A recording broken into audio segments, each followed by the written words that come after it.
Okay, Okay, great. that's funny. Yeah, wow, wonderful. Welcome everybody to the Lord Meher book reading. It's a wonderful time. Amar Tithi was just on, and everybody's still quoting in Baba's grace and love. Wonderful to have you all here who are online and everybody else who will be joining us later to hear the recording. And we will start today from page number 2244. And Betty, could you start the reading Sure. today? Thank you. Yes. Wartime travel for musts. Soon after, they realized it might be connected with the war, which was about to take a turn for the worse. Footnote. Let's see. Do you have footnote, Mona?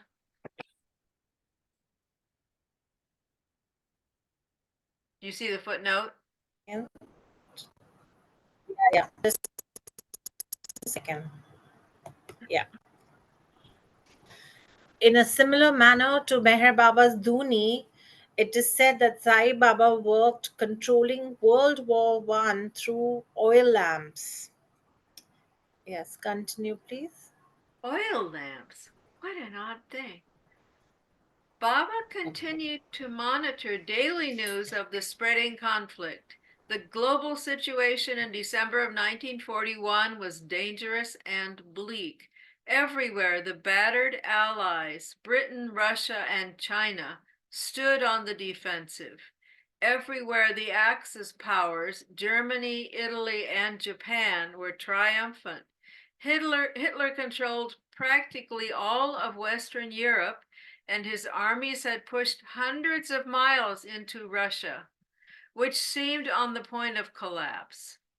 Italy dominated the Mediterranean, and its legions were swarming across North Africa and threatening Egypt and the Suez Canal. The Japanese had subdued a large part of China and were now preparing to sweep across to the Philippines and advance toward India, Australia, and Alaska. Britain was torn and bleeding, battered ceaselessly from the skies, and threatened with starvation. Russia was beaten to its knees, its cities and factories destroyed, its armies decimated.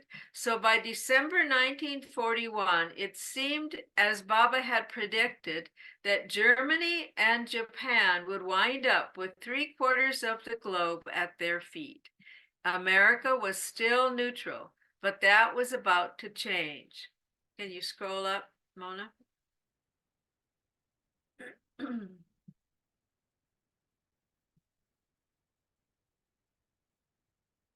On 7 December 1941, Pearl Harbor was attacked, and Japan declared war on America and Great Britain.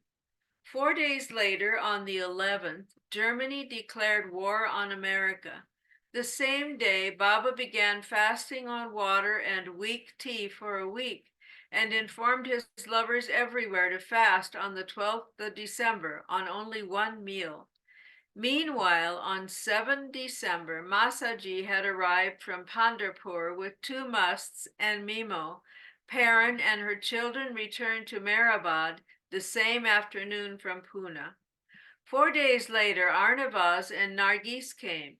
Erich and his family arrived from Bangalore on the 12th, and Meru and Nagu the following day. On the 12th, Baba came down from Mehrabad Hill at 6:45 p.m. and stood near the Duni underneath the neem tree. The wooden table cabin of Baba's previous seclusion had been moved there, and his photograph had been placed on it. In Baba's presence, Gustaji knelt and kindled the Duni without any arti being sung or anything else in the way of ceremony. Neither did Baba allow the Mandali to take his darshan. He stayed for only 5 minutes, but he did make some unusual remarks. Seeing Pleader, he said, "You will see God." After a while, Baba spelled on the board, "God will see God." Then he added, "You of all my Mandali will see God," and told them to repeat, "Amen." Hmm. After the Duni had been lit, Baba immediately returned up Mehrabad Hill. He had come down from the hill completely covered with a white sheet and had taken his seat near the Duni in the same way. Except for the Mandali, no one else saw him, and he was conducted in like manner back up the hill. Baba ordered that from that day on, the 12th of every month, the Duni should be lit, and his order is accordingly obeyed to this day and will be into the future. Baba had been in a pleasant mood and indicated that the Duni was being lit on this occasion, not for rains as in the past, but for some definite purpose, perhaps a quickening push to world events that he would be giving through the Duni. Baba, of his own accord, had suggested that the Duni be lit. Baba was also in a good mood the following day, Saturday, 13 December 1941, and reflected on the present world condition and parts played by different leaders. Can you scroll up, Mona? Hitler plays the greatest part of all.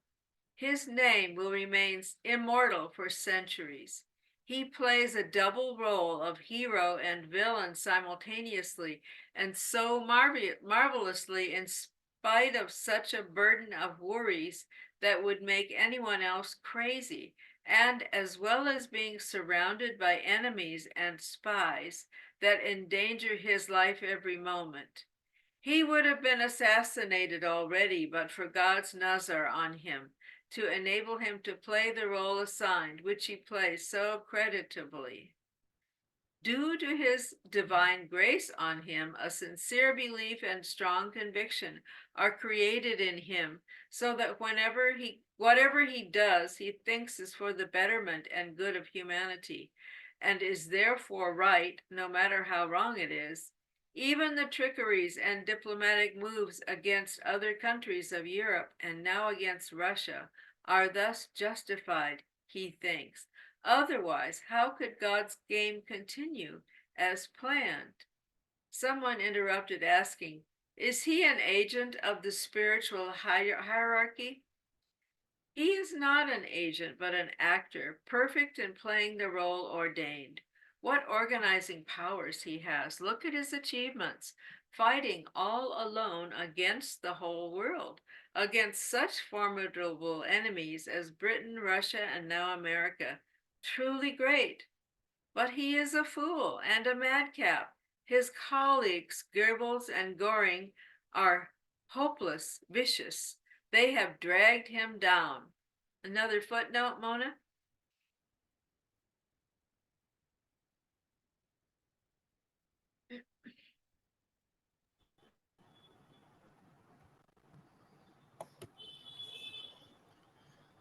Uh, Paul Goebbels, 1897 to 1945, was head of Nazi propaganda. Hermann Goering, 1893 to 1945, was the head of the Gestapo, secret police, and air and military forces. Both men were sadists and, like Hitler, committed suicide. Wow. Next page. Thanks, very. Yeah. Marvin, would you like to read next?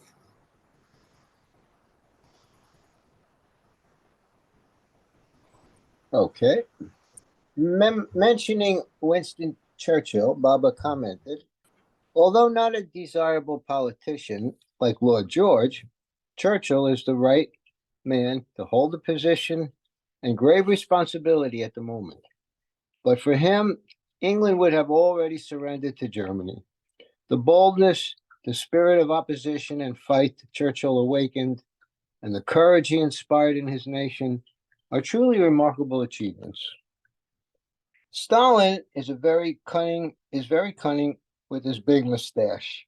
He has proved a perfect actor in this great world drama, playing his part very well, giving a most astounding stand to Hitler and the attacks of the German army on their 2,000-mile front. Russia holds the key position in the final settlement and America will be the deciding factor. But poor Mussolini, his plight is pitiable. Literally wiped out, he is now playing second fiddle to Hitler. World chaos will be so complete that all will be topsy-turvy, and none will understand what to do, much less find a solution.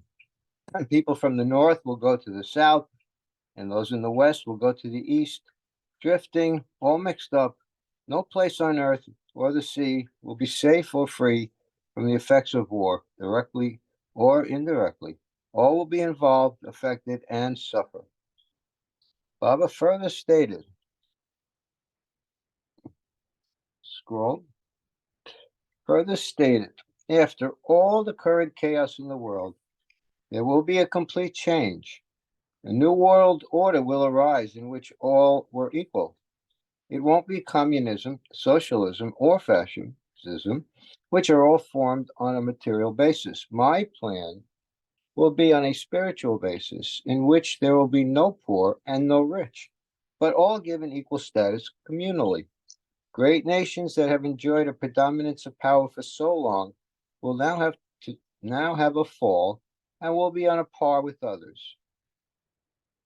In the afternoon, Baba went with all the women in 3 buses to Ahmednagar to see 2 movies. Since Baba had been fasting, he felt hot and uneasy and left after seeing only 1 film. Kaka had been in Bombay and arrived in Meherbad the same day, bringing Goher and her friend from medical school. Rail Saheb and his wife arrived also and saw Baba in the morning and afternoon before departing. On December 19th, Baba, accompanied by Kaka, Erich, Baidul, and Savak, left for Pandapur, Miraj, and Sangli to contact musts. The only significant account was of Bapu Mahar in Pandapur, who was a naked must, a Harijan by birth, who lived in the cremation grounds of this sacred city.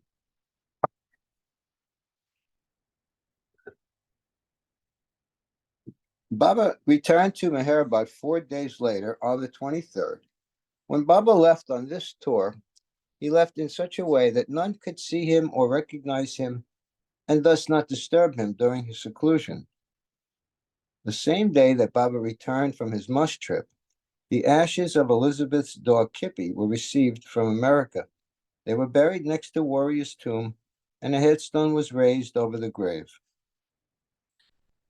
The next day, Wednesday, 24 December 1941, a telegram was received in Ahmednagar that Upazi Maharaj had dropped his body. Sarosh immediately came to Meherabad, arriving at 2 in the afternoon, and informed the Mandali. Vishnu and Sarosh went up the hill to inform Baba. On seeing them, Baba came out of the gate, and before they related the news to Baba, he kindly asked, "Has it happened?" This surprised them. It was as if he had been expecting the news. Sarosh then said, "Upazi Maharaj has left the body." Without a trace of sadness or surprise in his expression, Baba replied, scroll, "That's what I meant."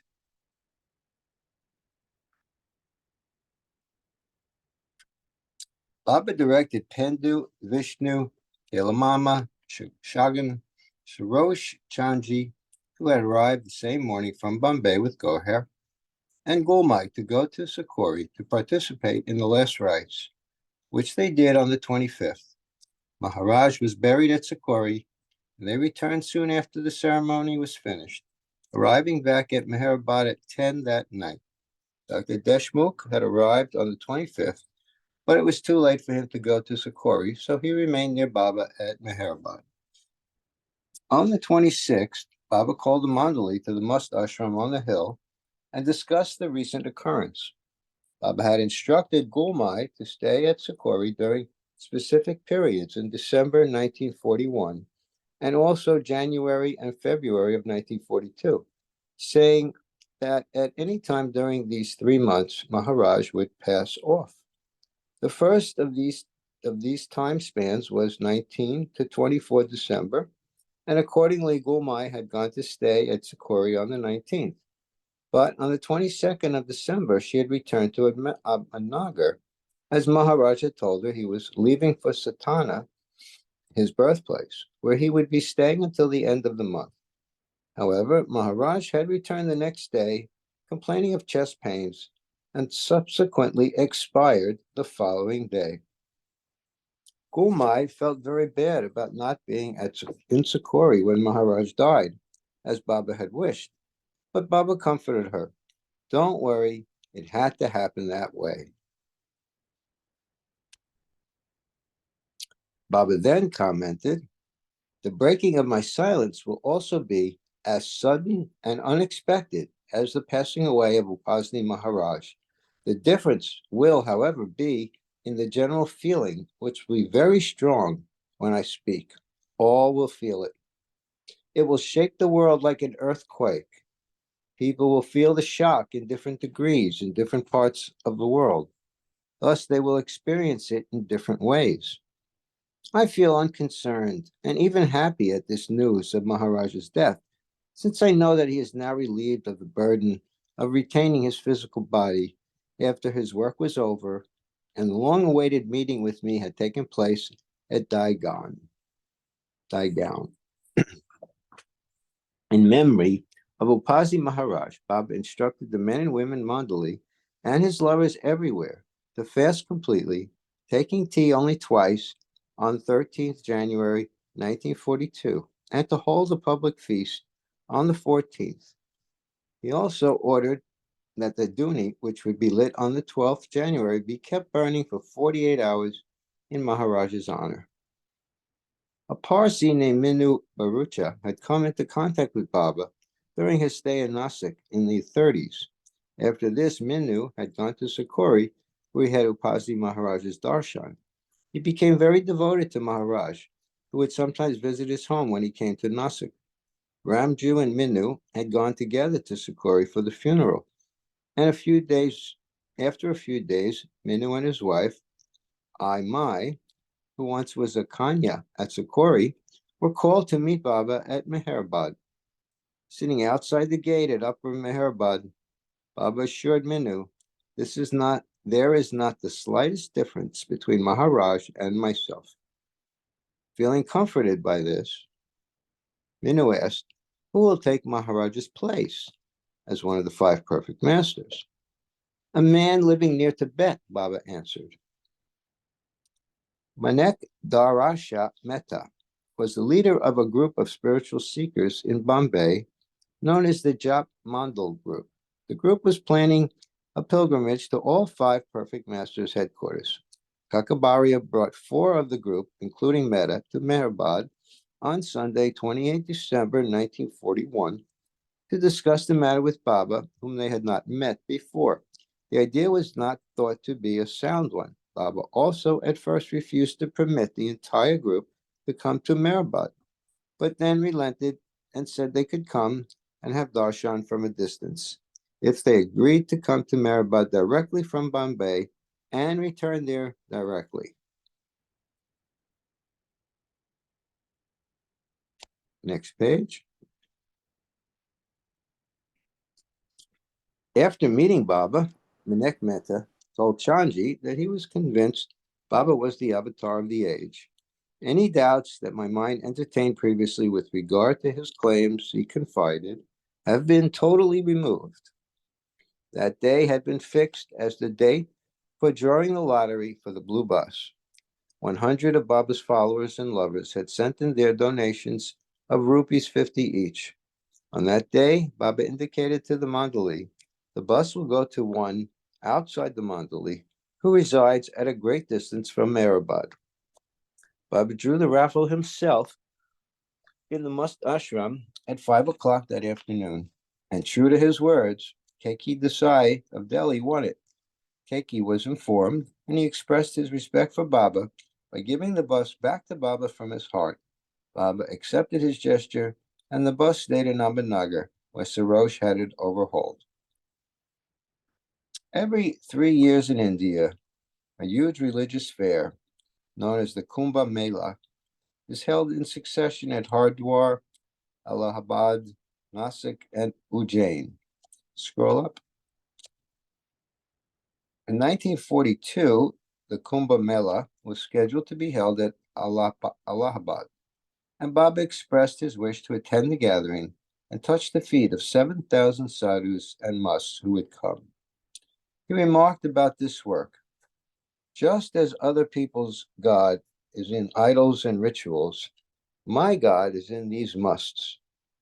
Whoever be your gods, either you yourselves or I as your master, musts are my gods. This must work, which has been continued up to this day, will end before February 15th, 1942. To give a final touch to this work, I now wish to go to the Kumbh Mela. I have to contact 7,000 sadhus and musts there. After I finish this work and return here, no more fasts, no more seclusions. Then there will be no gods for me. I will be alone, and with me, this mandali. To make all the necessary arrangements required for Baba's work, Leader was sent to Allahabad 10 days in advance. There he contacted a man named G.S.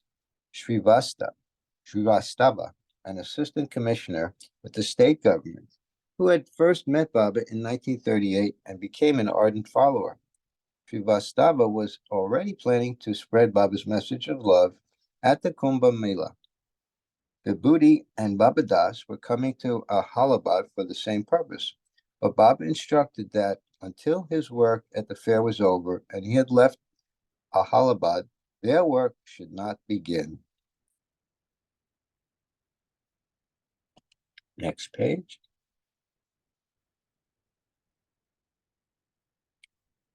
The Maybe Lord. Rosalie can. Yes, sure. Absolutely. Thank you. Thank you. Rosalie, would you like to read now?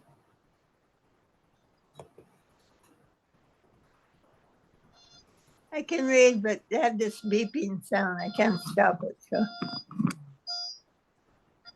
the large painting done by Rano of Baba seated, titled The Avatar, was to be sent to Srivastava to be displayed at his house during the Kumbh Mela. But Baba specified that the painting should not reach Srivastava until he had left Allahabad. Immediately after Baba's decision to go to Allahabad was announced, Baba seemed to cause its usual opposition. The government of India canceled all special express trains to Allahabad on account of military requirements. Even the number of trains was reduced, as were also the number of carriages in the remaining trains. Baba left Meherabad early in the morning on Monday, 29 December 1941, and went to the train station, accompanied by Baidul, Erich, Chugan, Gustachi, Kaka, Pendu, and Savak. At the station, they were informed that the tracks were blocked by special army troop trains, and it was not known where the Allahabad train would arrive, when it would arrive. To avoid a long delay, Baba decided to travel to the railway junction at Manmad in a private bus provided by Sarosh. On the way, they passed by Shirdi and Sakori, and Baba pointed out Gaigaon, where the last meeting between himself and Upasni Maharaj had taken place. The men wondered to themselves whether it was really an unforeseen turn of events that had made Baba change his plans. I need more words, Mona. Change his plans at the last moment and travel to Manmad by bus, or whether it had deeper significance, namely that Baba was going to do his important work after having first passed through the spiritual atmosphere of the ashrams of two of his masters. As the bus neared the Ankai Hills, 10 miles from Manmad, Baba decided to stop near a stream for breakfast. He sat with the man under a huge banyan tree while all enjoyed the repast. Ankai was the place where Baba had sent Gustaji, Pleader, Savak, Babananda to stay in seclusion, and where Gustaji had revolted against the harsh treatment and regime meted out to the group by Papa Jesawala. More words, please.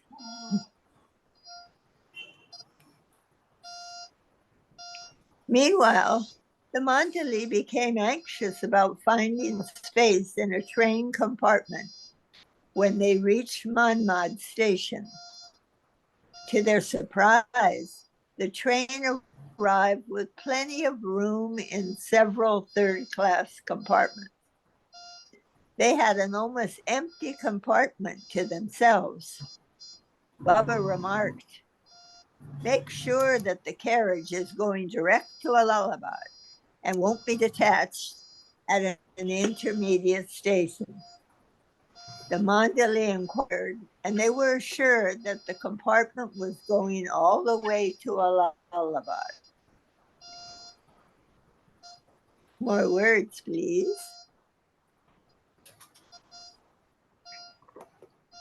Mona, I need more words. But that night, along the way, at about midnight, they were awakened from their sleep by the shouts of a porter who was telling everyone to get down. It had been found necessary to detach this compartment from the train.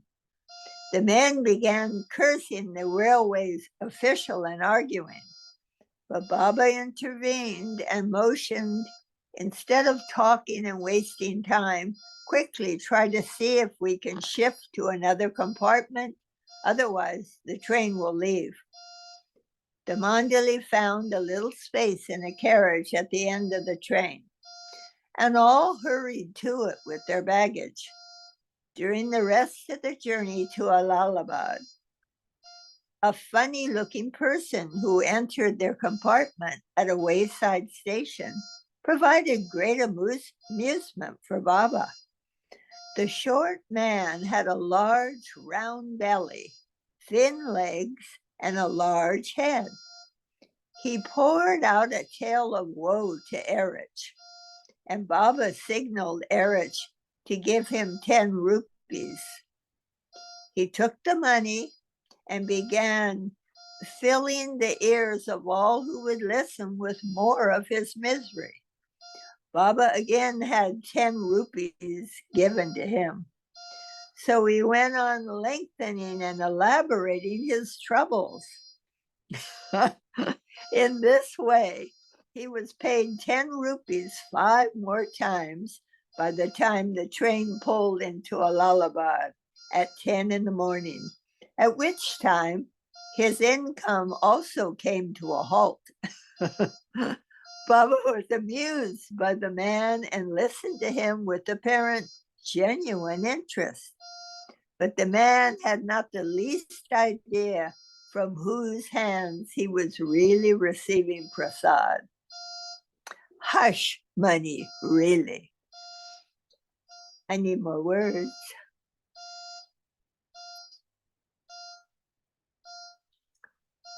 Peter had arranged for the group stay in a hotel. After some refreshment there and a little rest, Baba went to the fairgrounds with a few of the Mandali. On reaching the grounds, they soon discovered the work of touching the feet of 7,000 sadhus was not going to be an easy task.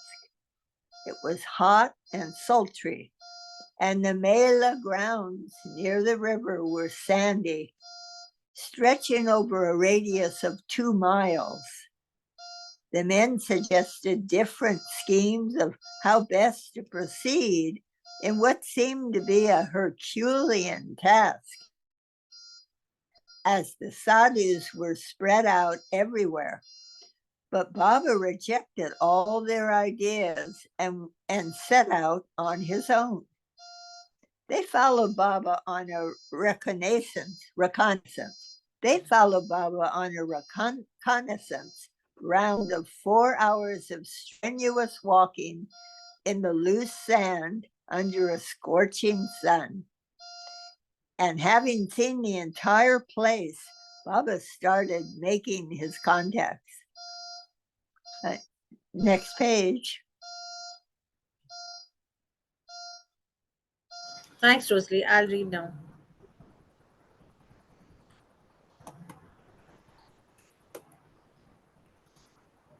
It was about sunset when he touched the feet of the first sadhu.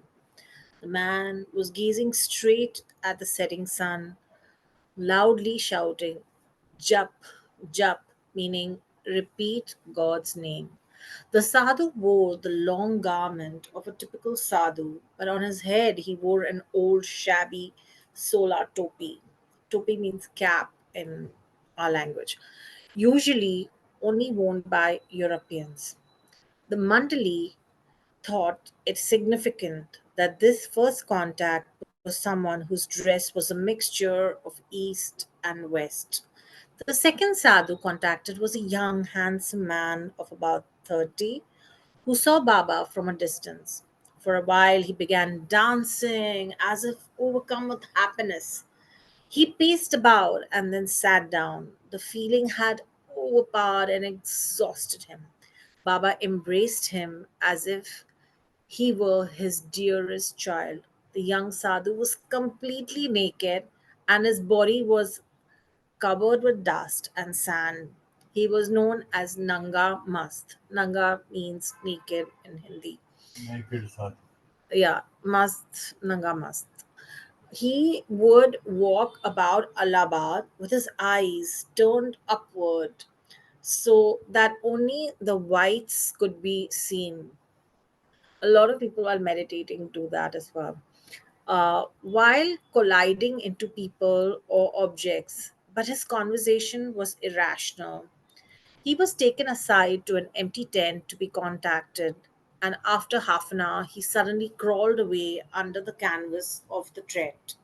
But Baba was highly pleased with the meeting and later revealed to the Mandali the beginning is good. He is a soul drowned in the ocean of divine love. If someone were to ask me what makes me happiest, my reply would be embracing a must, like the only, like the one you saw today. Referring to the love of the sadhu mas, Baba added, such love consumes the false ego and annihilates the lower self. Divine consciousness dawns and the highest asserts itself. Just as the state of man's commune with God, the soul's identification with the oversoul, and the lover's union with the beloved and beyond the realm of understanding, so also is the state of this perfect lover of God indescribable. Baba touched the feet of 359 sadhus that first evening. All the mandali were exhausted, but nobody complained about it to Baba.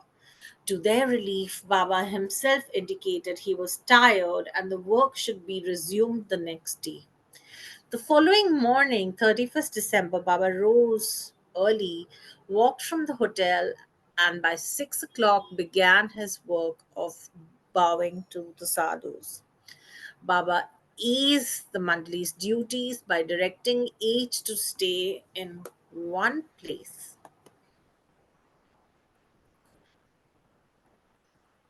Consequently, Baba was the only one continuously moving about on the soft sand, while the Mandali remained stationary and joined him only when he came to their particular area. Baba moved about, bowing down, getting up with inexhaustible energy.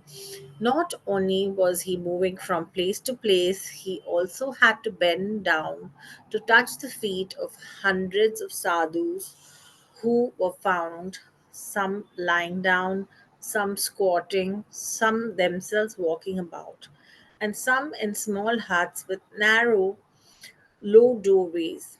Baba did this work continuously for 5 hours until 11 o'clock and then went back to the hotel. After a late breakfast and about 2 hours of rest, he took to the Mandali to the village of Naini, 5 miles from Allahabad, where he contacted a great master of the sixth plane called Kadir Mian, who wielded fourth plane powers. The footnote says saints can wield the miraculous powers of the fourth plane without any danger. This Muslim saint was called Cha Sahib because of his fondness of tea, that in Hindi we call tea as chai. Baba had contacted him previously in October 1941. They found the utterly naked saint a rather forbidding figure with a long, dark face, sitting in a cot inside a dark room where a fire was burning despite the heat. The saint was known to be exceedingly fond of tea, and Baba had instructed the men to bring tea for him in a large kettle. Seeing them at his door, Kadir Mian, who was in a mild disposition, rose from his bed and graciously received them, as if he had been expecting them all along. He took the kettle from Baidol and placed it on the fire, telling the Mandali to be seated on his cot.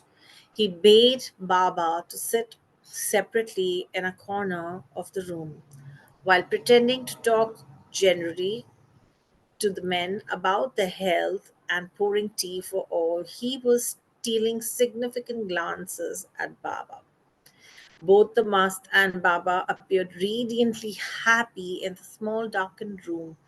Age observed Baba and the Mast were conversing through their eyes, but none could understand the conversation.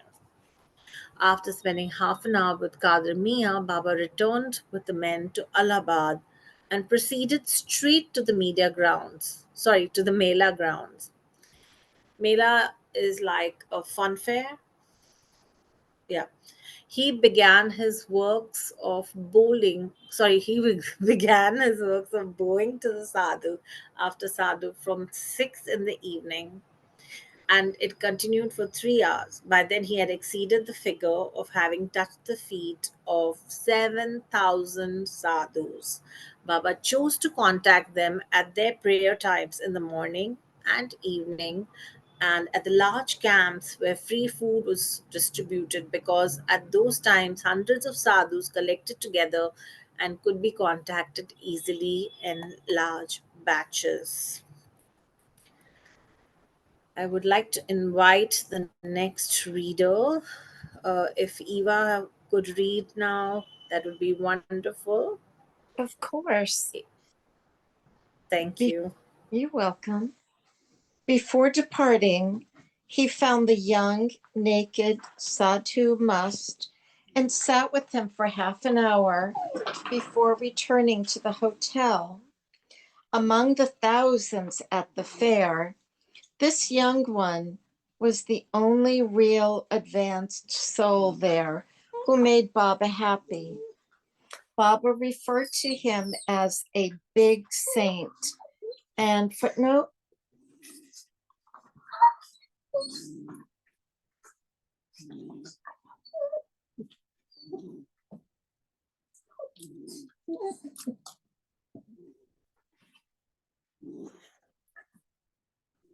Just a second, I'm going to read the footnote as you'll see it.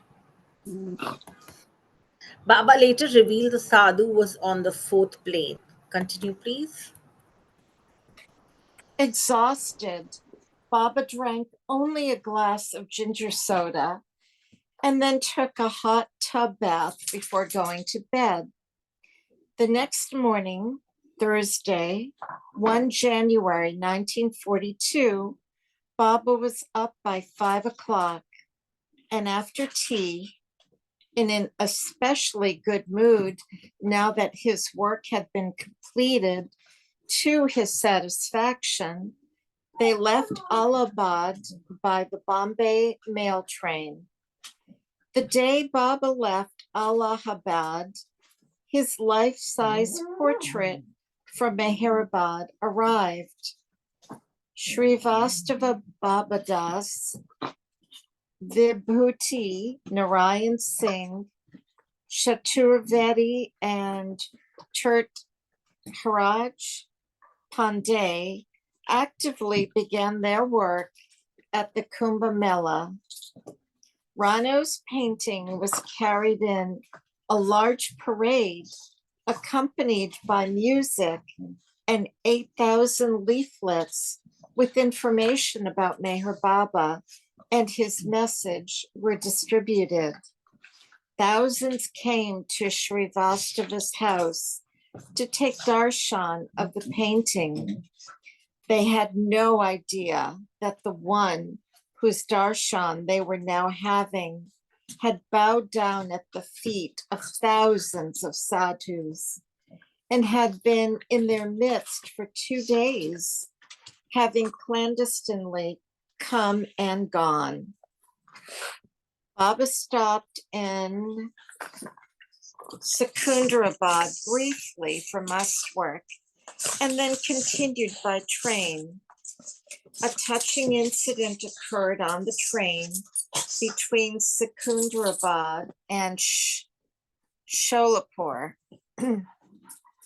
Baba was traveling incognito by third class, dressed in ordinary clothes, wearing a Kashmiri type fur hat and dark sunglasses. The train was so packed that the only way to enter, the compartment was through the windows. At one station, an old Muslim with a white flowing beard came running up to their compartment, holding up a 5-year-old boy, pleading with the passengers to take him inside. Those inside began protesting, saying it was impossible since they were already so crowded. As the train whistle sounded, the old man became desperate and shouted, "For God's sake, take the child in." At this point, Baba ordered the Mandali to help the man and lift the boy inside.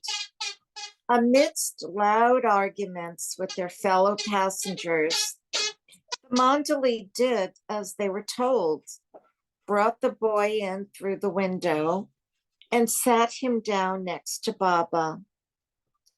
The old man ran to the next compartment and held on to a railing as the train started. At each stop, he would come back to see that the boy was all right. And next page.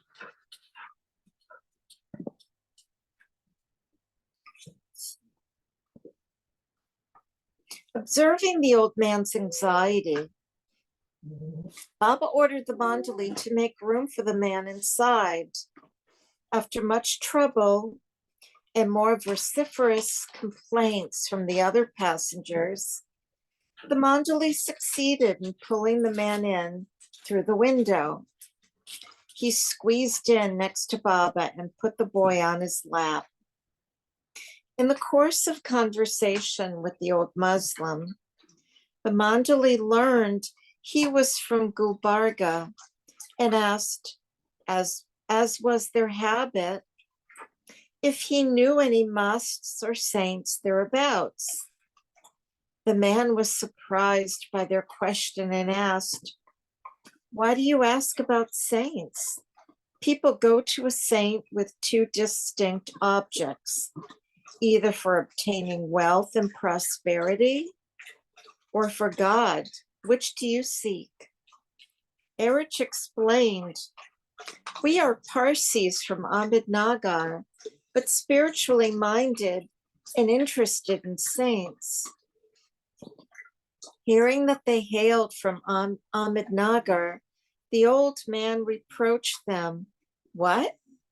You say you are Parsis from Ahmednagar, and you do not even know about your own great saint who lives near there named Meher Baba? Why are you running after others? The Mandali, in order to avoid disclosing Baba's identity, had to pretend they knew nothing about Meher Baba and casually asked who he was.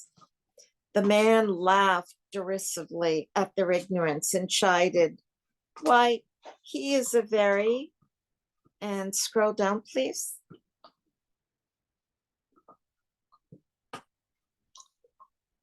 Why, he is a very, very great saint of a high order. He is worshipped by thousands of all communities. I can't believe you have never heard of him. I myself have been to see him at his ashram at Meherabad twice, but was not fortunate enough to have his darshan. Once he was away in a foreign country, and once he was in seclusion. But I am determined to pay my respects to him before I die, he added, and take my whole family to him. At least once in my lifetime, I must have the good fortune of seeing him. I strongly suggest you go to him if you are interested in spiritual personalities.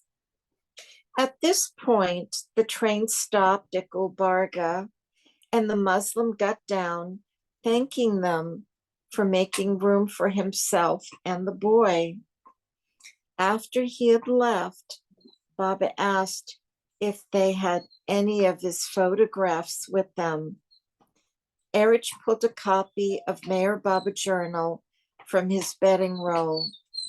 Baba bowed his feet to his own photograph and sent Erich with the journal to give to the man with these words, tell him who his companion on the train has been, and that I bless him and his family.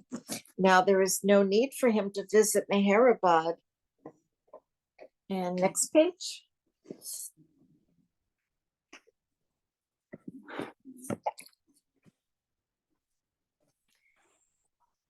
Erich caught the old man outside the station as he was about to board a tanga and handed him the journal.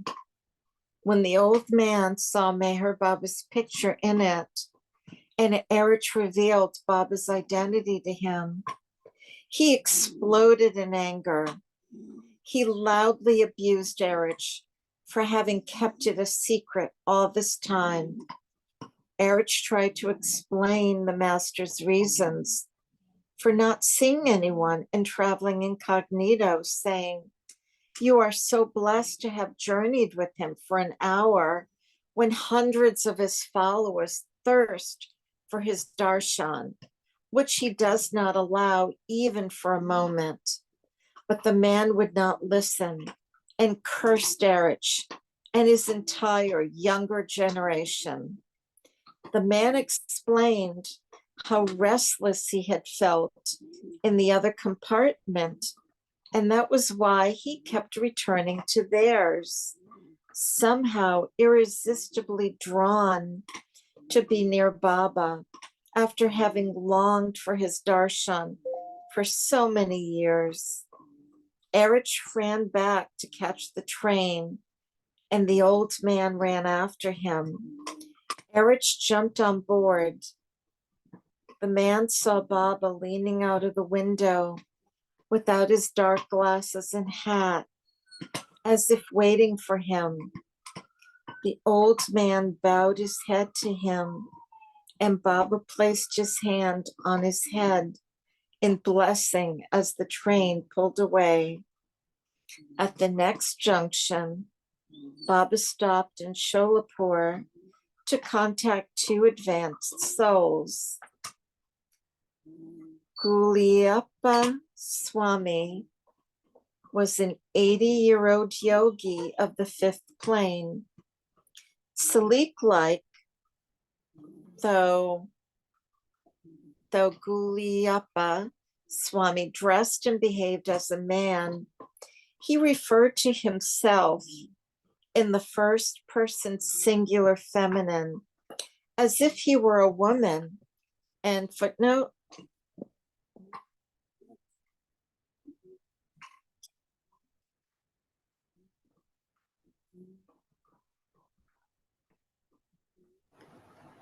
Just a minute.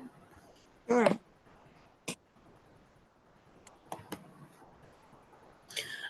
William Duncan, The Wayfarers, Sufism Reoriented, 1969, page 357. Continue, please. Mullah Baba was another very old must who was extremely dirty and unkempt with long fingernails. He had sat in one place for 15 years and was never known to have moved from that spot. He was renowned and revered by the people of Sholapur. After one day in Sholapur, Baba returned to Meherabad on 6 January 1942. Later that day, Baba remarked about the war in India. The greatest lesson that this war has taught to all of us is the futility of false values in life, such as wealth, property, possessions, etc., which have no consideration or value at all when life itself is at stake. People with immense wealth, owning valuable properties, which they have amassed and built up after years of thought, calculation, labor, and so forth, have to leave it all in an instant when life itself is in danger, as during air raids or direct enemy attack. Thank you. You're welcome. I'm wondering if Pia, would you like to read? I know you're traveling. Can you read? Okay. Deborah. Not Pia, possible. can you read? Not possible. All right. All right. Thank Not you. possible. Just listen then. Deborah, can you read? Okay, fine. We'll take it from the top. Betty, are you around? Yes. Oh, Deborah, you can read? Great. Yes. Yes, please. We would love to hear you. Continue, please. Thanks. Okay, start video. Let me start. Thank you. Wartime Travels for Musts, 1942. Nothing of these can be carried with one when one has to flee for one's very life. Not only this, but even one's own relatives and dear ones, for whom one has toiled lifelong for years, have to be left. Separated temporarily or even forever. No one can tell. But in spite of all this bare fact glaring one in the face, people will not give up selfish ends, motives driven by lust and greed, and grab at things which they know would have to be given up in an instant's notice. India, which is the land and source of spirituality, has to bring home this most important and fundamental lesson of the futility of things in life. by furnishing the world with a living example of sacrifice and suffering, in giving things away and being content with the smallest share. In short, India has to suffer more than any other country. In order to play the role assigned by divine dispensation, India has to sacrifice and suffer most. This is the greatest lesson which India has to teach and prove to the world. Shanji left for Bombay on the 9th with Papa, with instructions to deliver a message to Mahatma Gandhi at Wardha. May I please have more text? Thank you. Meanwhile, Mohammed Must had been in Bombay more than a year in the care of Aloba, who was not having an easy time with him. Mohammed would throw his plate, spoon, and glass out of the first floor window of the rooms Aloba had rented, hitting pedestrians below. This problem was solved by putting a screen over the window. The next headache for Aloba was that Mohammed would occupy the sole toilet of the building for 4 to 5 hours every morning and abuse the tenants who would come to use it before leaving for their jobs. Aloba then made a private potty for Mohammed in his room, telling him the common toilet was out of order and being repaired. After a few weeks, Mohammed began repeatedly saying, "I want to go to Ratnagiri. I think that's how you say it." Aloba ignored him at first, but kept being pestered by this request. Finally, Aloba wrote to Baba, who wrote back, "Send Mohammed to Ratnagiri. It was the middle of the war and very difficult to obtain steamship tickets. But after a few failed attempts, Aloba succeeded and purchased 2 tickets from Bombay. On the morning they were to depart, Mohammed began crying. "I don't want to go to Ratnagiri. I don't want to go." Okay, more text, please.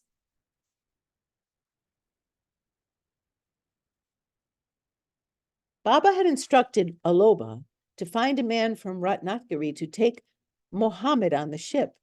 Aloba did this. Mohammed left, although he was weeping when he departed.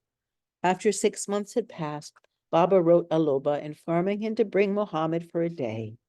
Aloba cut out a picture of the must from the book, The Perfect Master, and gave it to a man who then found Mohammed and brought him back to Bombay.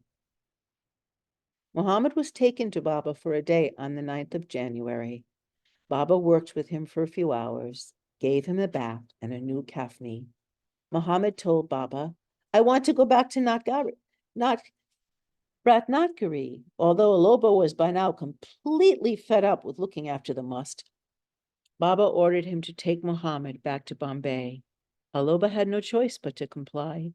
On the train returning, Mohammed gave a lot of trouble, and by the time they arrived in Bombay, Aloba was on the verge of tears. At Meherabad, according to Baba's order, the Duni was to be lit on Monday, 12th of January, 1942, in memory of Upasni Maharaj, and everyone fasted that day. Baba came down from the hill at 6:45 p.m. He looked at the photographs of Upasni Maharaj and his own, which had been placed near the Duni by the table cabin. He sat on a wicker chair facing west, after being garlanded by Papa, to whom Baba had given the privilege of lighting the Duni.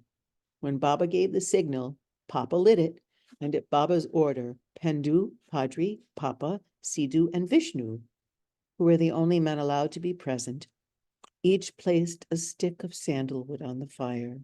Some of them also took darshan by bowing to the fire. As soon as the fire was beginning to blaze, Baba made a few remarks. "For me, there is no pleasure in the uncertainties of life, as I know everything. The only pleasure for me is to lighten the burden of my appointed duties. Today is a day of great significance. Today, the tide of events is turning. Just as the fire is all ready and needs only the match to put to it, now it is as if it were 6:45, and it will soon be 7 o'clock. And when that time comes, I will apply the match to my work. One great soul and one of my intimate men, Mandali, will shortly pass away."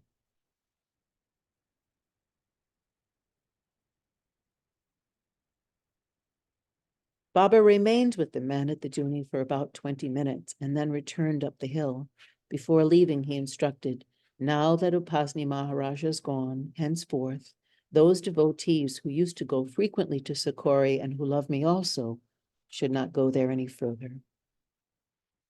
Much to Aloba's relief, Muhammad Must was brought back from Meherabad from Bombay on the 13th to stay permanently near Baba. Excuse me. Baba called all the Mandali to the Mast ashram on the hill at 3 p.m. and gave this explanation about fasting. The body will survive for 95 days if one remains only on water. Just as the body feeds on food, so the mind feeds on desires, and indulgence in these desires feeds the mind and the ego. So by starving the mind of these desires, the ego becomes very thin and weak. In a physical fast, taking only water as you did yesterday, lust is lessened, but anger and hope are increased.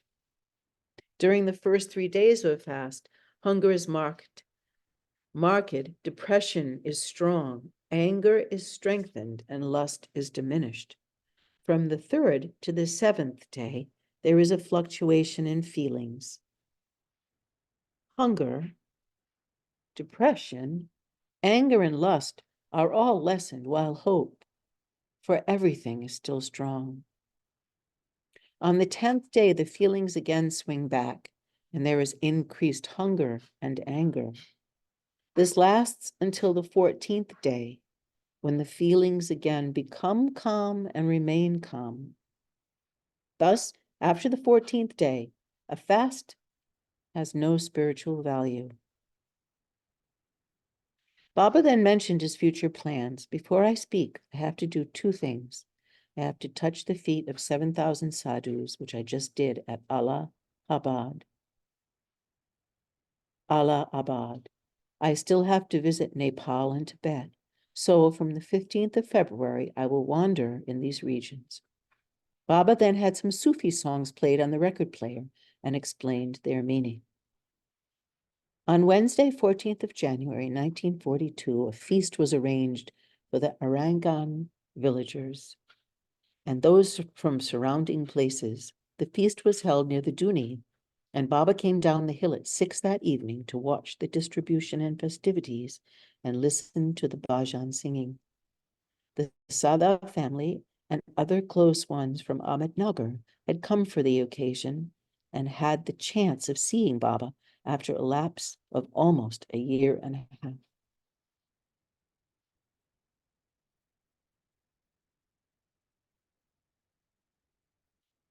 Those touching Baba's feet and joining hands to him in obeisance was forbidden, but those close ones present were happy nonetheless to see him after so long.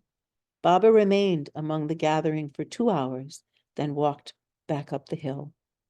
According to Baba's orders, the Mandali and others in India and abroad who were able to and who wanted to were fasting on only 1 meal a day. This was to be done for 1.5 months from 1st of January to 15th of February, 1942. Although Baba was to travel on must tours during this period, he too maintained the fast. In addition, Baba had instructed his lovers to chant the 7 names of God: Hari, Paramatma, Allah, Ahura Mazda, God, Yezdan, Hu, for a certain period every day. Baba had given the melody for this prayer, and it held great significance. On 15th of January, Baba left Meherabad by car with Baidul and Kaka to contact Chadi Baba and other musts in South India. He proceeded first to Hubli, where he recontacted 2 musts. One of these was the young saint called Dev Purish. A very advanced must of the 6th plane, he sat completely naked on a stone. Dev Purush would not leave his chosen spot, and Baba remained with him for half an hour at 11:30 p.m. on the 16th. Baba also contacted Chela, a silent must who seldom ate. Whenever Baba was with the musts, no one was allowed to come near. Baba would not even permit any of the Mandali to be present. From Hubli, Baba journeyed to Nagapatinam, where on Sunday, the 18th of January, 1942, he met Chadi Baba. Chadi Baba was wild with joy at seeing Baba, and like a child, would not let go of him. Baba treated him most lovingly and embraced him heartily. Excuse me. Baba also communed with another high sixth plane must saint in Nagapatinam named Moti Baba. From there he left for Nagaur, where he sat with Nagaur Shawali for some time. Nagaur, a very old man with a long white beard, dressed in fine clothes, but also had long fingernails. Thank you.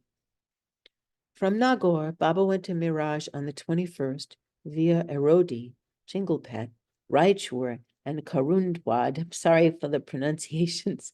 In Karundwad, a Jalali mosque named Krishna was contacted, of whom Baba remarked that he had never seen such a restless must anywhere. Krishna had two abodes. One was a Maharaja's palace, where this must was dressed like a prince, and the other was the streets, where he wore rags. Thank you so Thank much. you. Thank you. And would anybody else like to read now?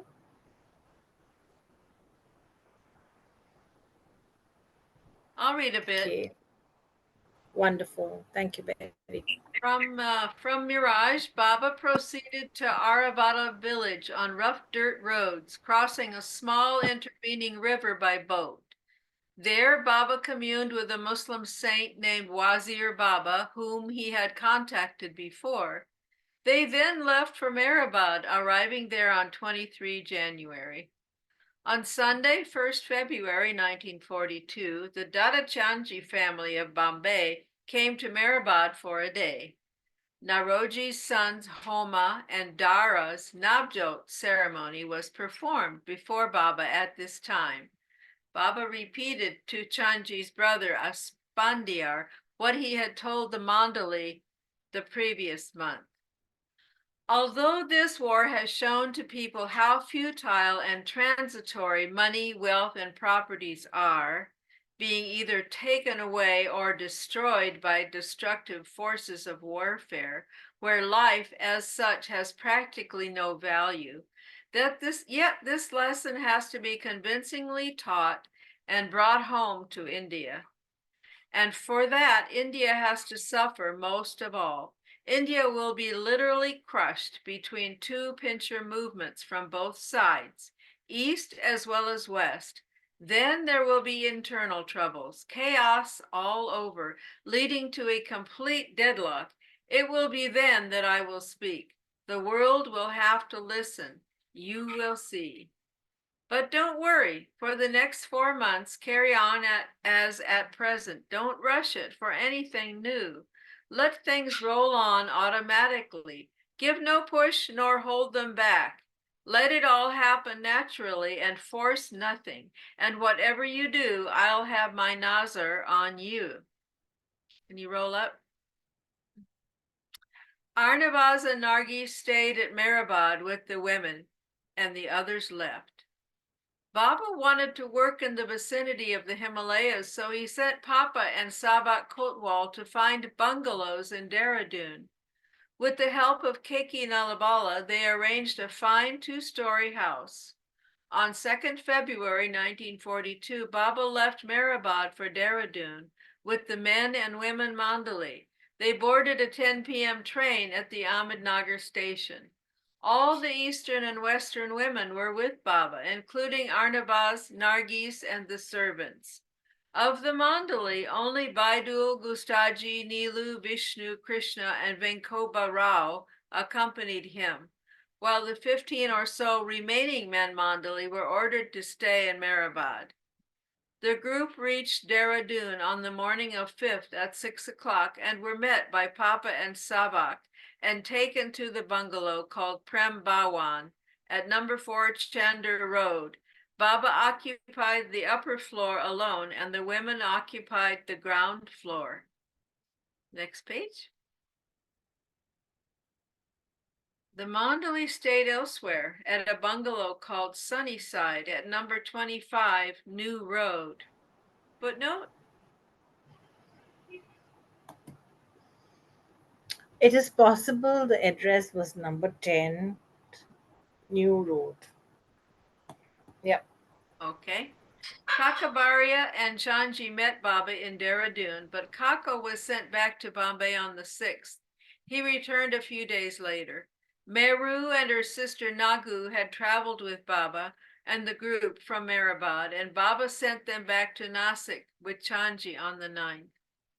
A circular was issued at this time stating that Meher Baba's 48th birthday fell on the 14th of February that year, according to the Parsi calendar, which was the last day for observing the fast, and the other injunctions of the meditation for the, which fell on the last day for observing the fast and the other injunctions of meditation for the group.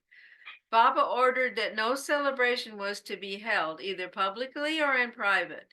After 15 February 1942, all were freed from the orders and allowed to eat as usual. Baba wished to do must work near the Himalayas, but as it was cold at this time of year, and Chanji was unable to obtain permission to travel there from the Nepalese consulate in New Delhi, Baba postponed journeying there till the end of March instead. He left Dehradun on the night of 11 February for Rajputana to contact musts. Footnote? Footnote, Mona? Sorry, I was muted. Rajputana is now known as Rajasthan. You can continue. Okay. He was accompanied by Baidul Kaka and Gustaji. They traveled over 2,000 miles in only 9 days by train, bus, bullock cart, and on foot. Baba contacted 27 musts in places such as Hardwar, Roorkee, Landhaura, Saranpur, Jalalabad, Thana Bawan, Meerut, Ajmer, Jodhpur, Aligarh, Bareilly, and Moradabad. In Landhaura, Baba contacted an old Jalali pilgrim, Qadir Shah, a high pilgrim of the mental planes, who was both must-like and Salik-like. Qadir lived in a hut deep in a forest, and the journey to him was especially trying because Baba and the men had to walk during a heavy rainstorm through muddy fields deep into the wilderness. Qadir Shah was a tall, bearded, saintly old man who wore a simply kafni. Baba was pleased with the contact, so it was worth all the pains taken. In Thana Bawan, Baba contacted a wali called Maulana Ashraf Ali, who was a thin and aged Salik who led the prayers at the humble mosque in the town.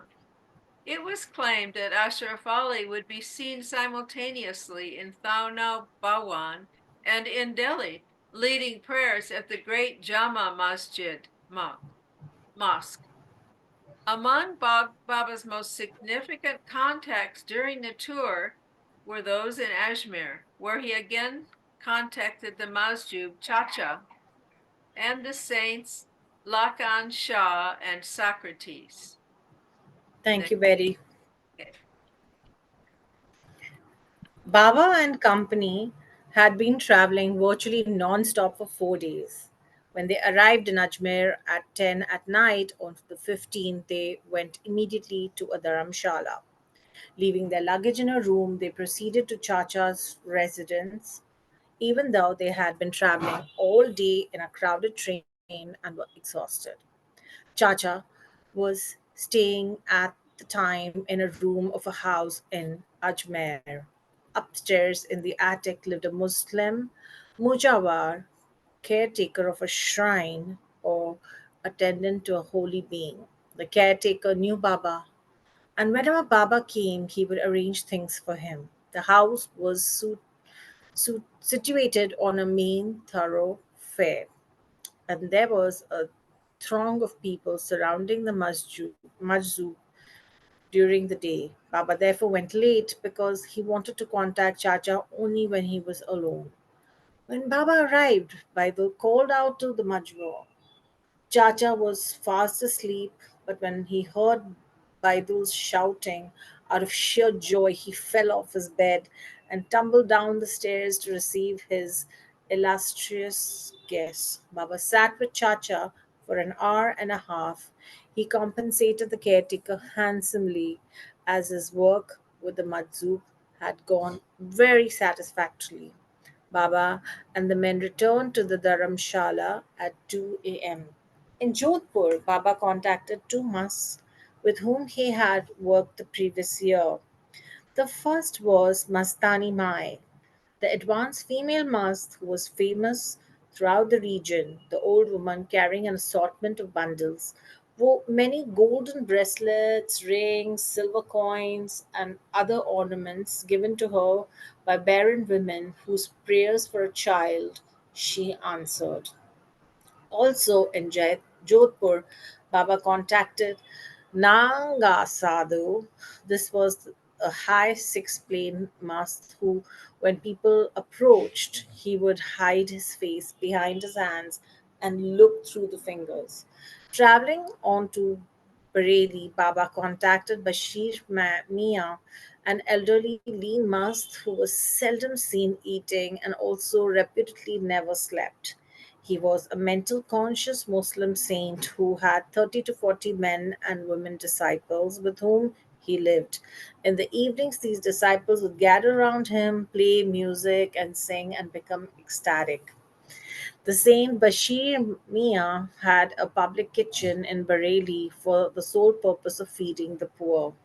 Also in Bareilly, there was a fierce old Jalali mast known as Jara Shah, who was much revered and could literally walk into anyone's house and be greeted with utmost respect.